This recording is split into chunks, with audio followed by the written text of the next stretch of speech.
Hello and welcome. In this video, we're going to explain how to extend the recording time for live events on YouTube TV. This is particularly useful for sports games or awards shows that might run over their scheduled time. Let's find out how to do it. YouTube TV has a feature that allows you to extend the recording time for certain live events, primarily live sports and some other unpredictable live programming. When you set a program to record on YouTube TV, especially a live event like a sports game, YouTube TV's system is often designed to automatically include extra time in the recording in case the event runs long. This is a built-in feature for many live sports broadcasts, so you usually don't need to do anything manually. The DVR recognizes it as a live event and adjusts the recording time.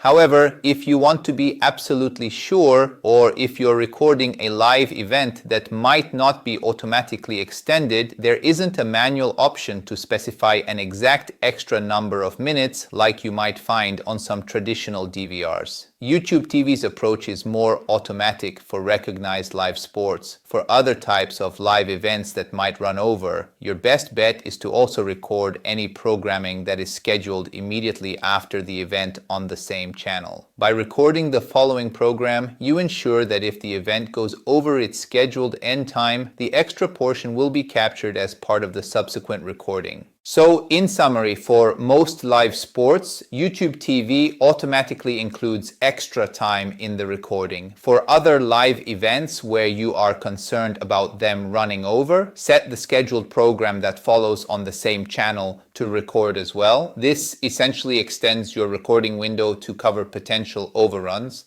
We hope this video clarified how to manage extended recording times for live events on YouTube TV. If you found this information useful, please give the video a like and consider subscribing to our channel for more helpful tips and guides.